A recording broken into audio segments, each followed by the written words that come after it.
What's up? Morning, y'all. Morning. Good morning. Give people a minute to load in here.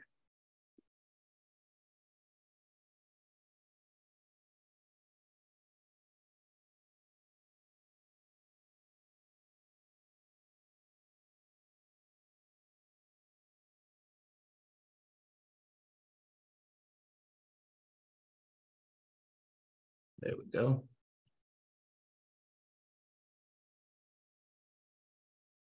Okay.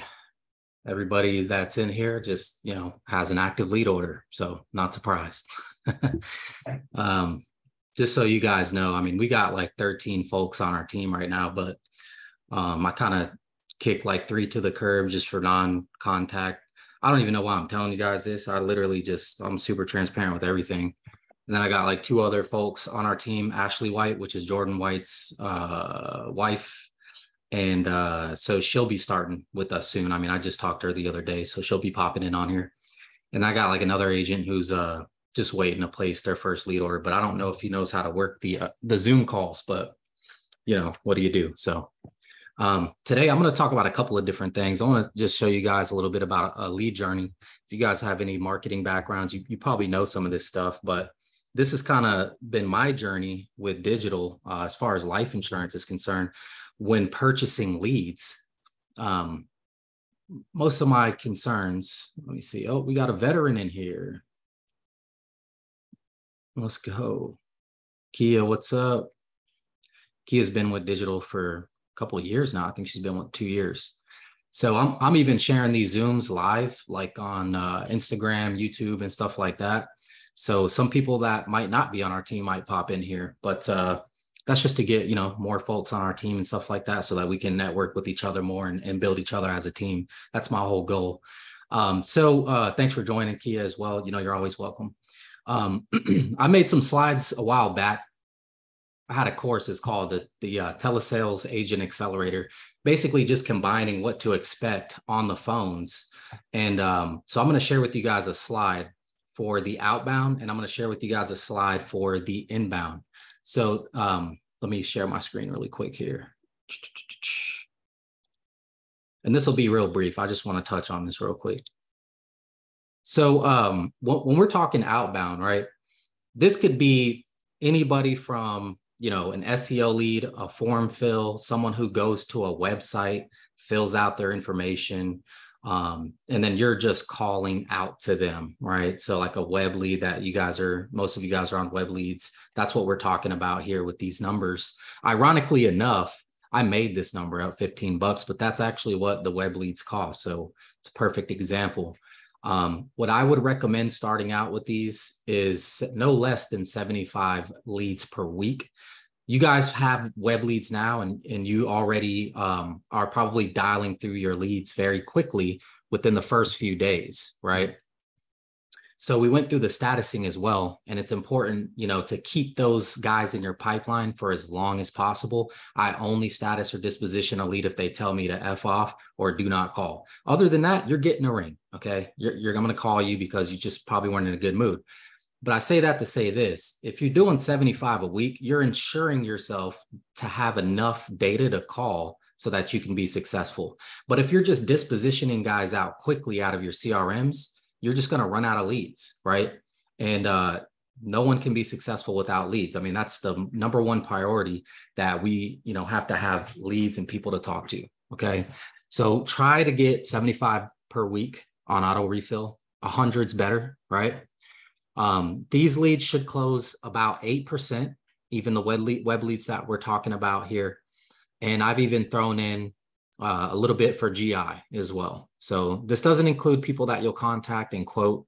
That number is going to be much higher. I'm literally talking about issued, paid business that you guys should be getting advances on is 8% of that number. Okay. So let's just say you make 6 sales. We'll take 1 out for GI, right? Because you don't necessarily get an advance on guaranteed issue business. Your average annual premium is about $900 on the web leads, sometimes a little bit higher. I think 900 is probably the lowest if you guys are using the max offer that we have in the script. And we're going to talk about that next here. On 110% contracts, that's about $1,100 per sale, or I'm sorry, net, because you get 75 of that advance, right? Is everybody following me? If you guys have any questions about how you get paid, speak up. Like, say something, okay? I want to make sure you guys understand how you guys get paid. This is one of the most confusing things when I first started this business, because always trying to find your money. You have to pay attention to your money in this game, okay? And not to put fear in anybody, but sometimes carriers make mistakes too. One time I made a sale and I only got like 80%. And I'm like, what happened here? And they're like, oh, we tallied it wrong or something. You have to pay attention to your money, and that's the only way it's going to grow. If you don't pay attention to your money, it's not going to grow, right? So like Grant Cardone says, it's like a jealous ex. You know, the more you pay attention to it, the more better off you are with, you know what I mean, with your money game. So I know Grant's not everybody's cup of tea, but he does have some pretty witty stuff, he says. So after your 75% advance, you should be hitting about $825 net per sale. That's in your bank account. Okay. 20% is GI. That's going to be as earned, and we've already accounted for that. So your total earned net commission is about $4,125. After marketing expenses, which would be about $3,000 per week, that would be $3,000 per week net, $12,000 per month net after expenses, after the lead cost, right? Because your lead cost, if you're doing 75, is $1,125 per week. That's a pretty good number, guys. I mean, I've had a bunch of W-2 jobs and didn't really have $3,000 per week getting deposited in my account. Not only that, but like, this is doable with 6 hours a day. You can do this in 6 hours a day. The problem is you have to commit, right? You have to sit down, you have to dial, you have to weed through the nose. And I apologize, man, because I'm going to unveil the truth to you guys right now. You guys are going to learn that it's not about the lead type. It's about who you have to become. It's not the how. And that's why we hop around to different industries. We're always looking for the next best thing, right? But I'm going to tell you something, man, no matter what, if you become the person who can be successful in this game, you're going to make it anywhere. And that's the real point I'm trying to drive home. It's not the lead type you take, right? It's the person you have to become to work that lead type and even be able to touch any kind of numbers like these, right? So let's take a look at some inbound, if I can find the slide here. So I just want to show, you guys the inbound, because I even made it, you know, to where it would be $80 a lead. I know it's 68 right now, and Nick and Jeff are mentioning possibly lowering it under 68 eventually with the new verbiage on the TV call-ins. So guys, for the TV call-ins, I'm going to skip all this number stuff and I'm going to go down to the bottom right here. This is the main thing with the inbounds, right? Not everybody has, you know, $2,400 to front.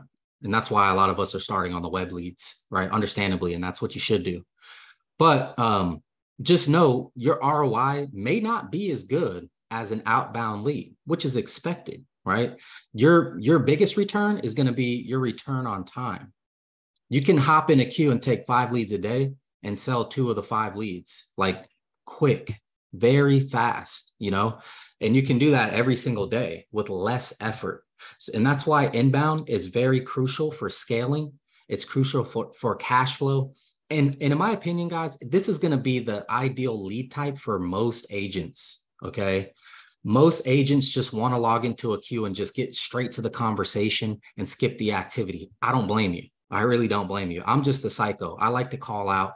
That's just what I do. I've been doing it forever, and I'm an old dog. You know what I'm saying? Like I stick in my ways, and inbound for me is great, and I do make money quicker. There's just something about chasing it. I like to go outbound, but I highly recommend most people to do inbound because you're going to make your return a lot quicker. Return on time is the biggest thing with the inbound leads here. Right. So if your lead cost is about $80, and I know this might be a little bit small on my screen here. I don't know how to maximize it. Okay, that didn't work.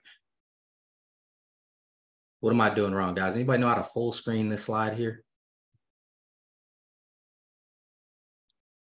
Yeah, I'm with you. I don't know either. All right, well, we'll mess with that later. I'll speak the numbers for you. The lead cost, this is based on an $80 lead, right? You want to have at least 30 weekly. I mean, that's what, 5, that's about 6 leads per day that you're going to take.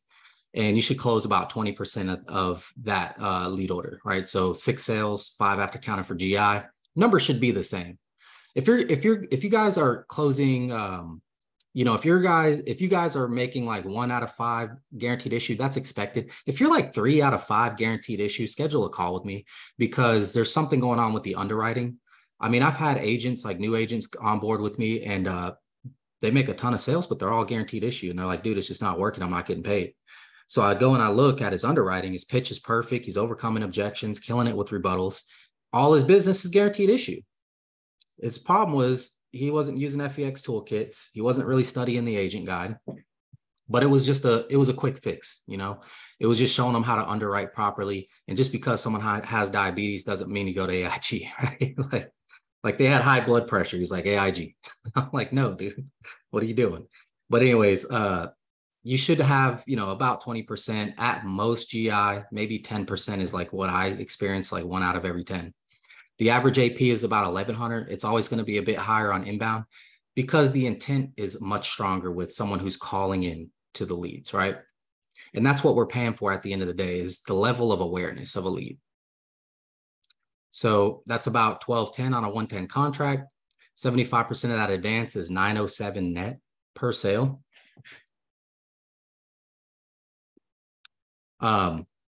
Even accounting for GI, your total earned net commission should be about $4,535. That's before your marketing expenses.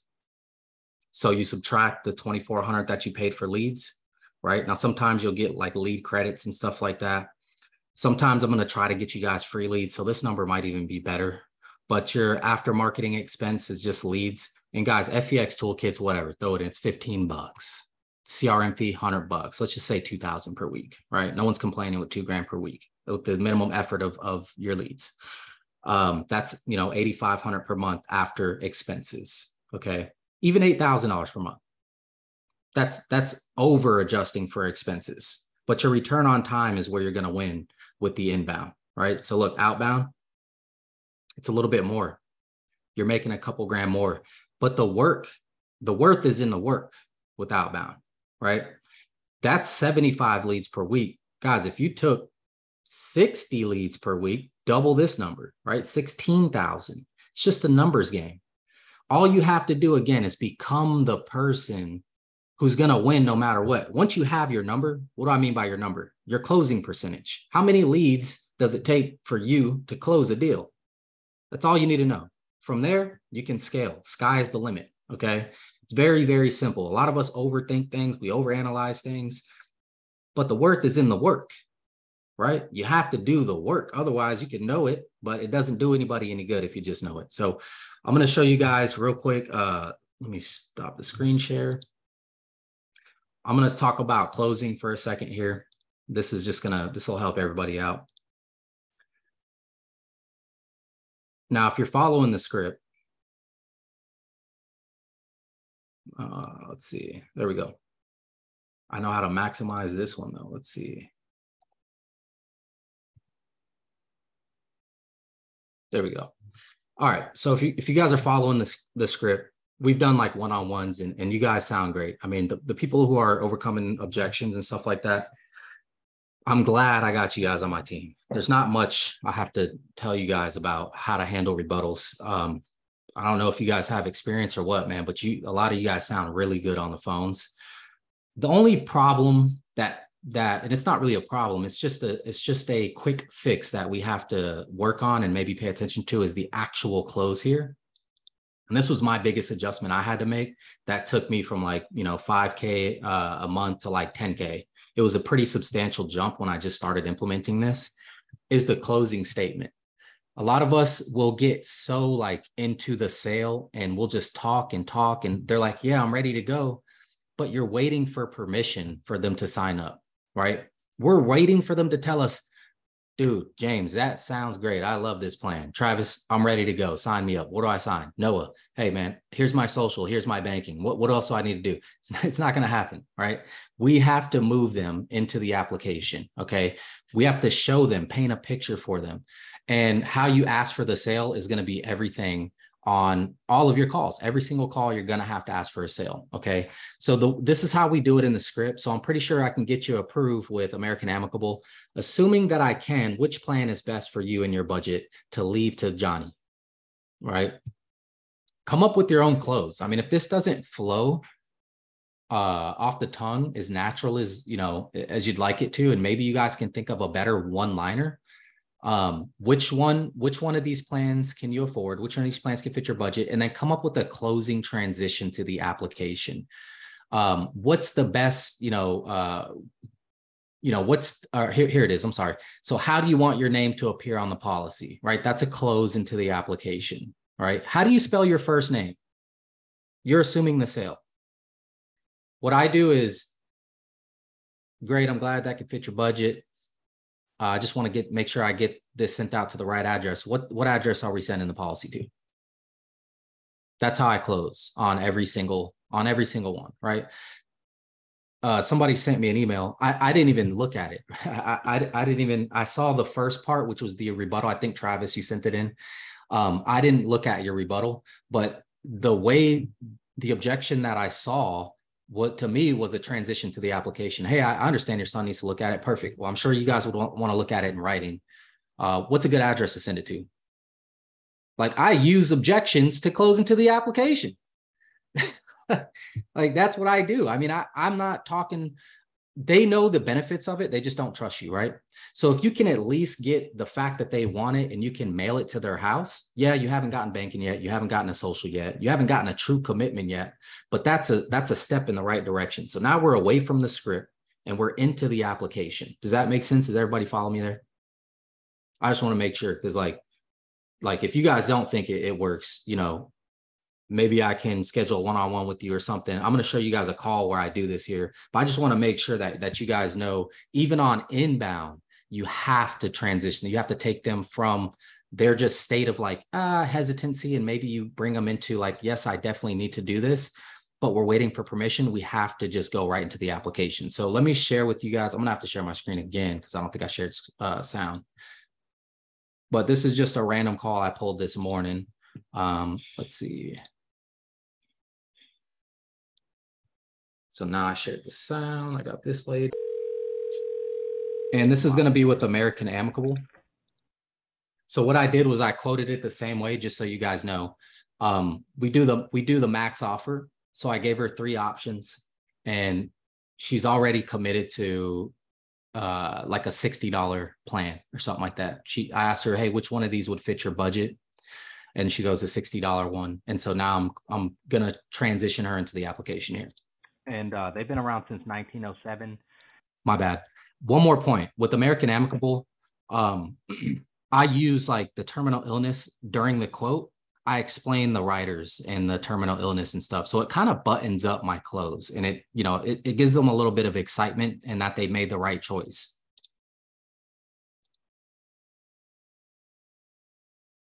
The terminal illness rider just states that if you ever get diagnosed, you guys can hear that, right? Terminal illness, that you're allowed to use your life insurance policy to help you pay with bills, so you can use it while you're still alive. Okay. Okay. Now, they're offering you an immediate death benefit. So this would be a $10,000 check to your daughter and your son for $10,000, and it would only be $60.61 a month. Does that sound like it could fit your budget? Yes, sir. Okay. Is $10,000 enough, or did you want to look at a different amount? No, that's all right. Okay. Just got to make sure, because sometimes my clients get upset if I don't tell them that you can get up to $40,000. They're like, why didn't you tell me I can get more? And I'm like, well, hey, I'm just trying to make sure you can afford it, Yeah, my budget, right. Yeah. But what they also include too, if you wanted, it's an accidental rider. So if you pass away in an accident, it will double to $20,000, and it's only $4 more. Did you want to add that to it? Yes, sir. That's $4 more, baby. Let's go. What's that, like $20 an AP? I try to put that on everything. Whatever. I'll take it. Never know. Yeah, exactly. And what is a good address to send the policy to if we do get you approved? 629 Locust, apartment 19 in Toledo, Ohio, 43604. So, I mean, it almost sounds too simple, right? But a lot of agents, even me in the past, I just wouldn't say that. Like, I'm just, I'm waiting for permission to get them into the application. And I'm just like, are you sure you want to do the 10,000? Like, maybe think about it. And I've heard that before, guys. I just want to make sure you have the ammunition. So what I want you guys to do is give me your one-liner. So on Friday's call, I want to hear how you guys are closing the application. There's no wrong way to close. Okay. There's no wrong way to close. I just need one line. Right? Take me from awareness and I think I'm ready to closing me into the application.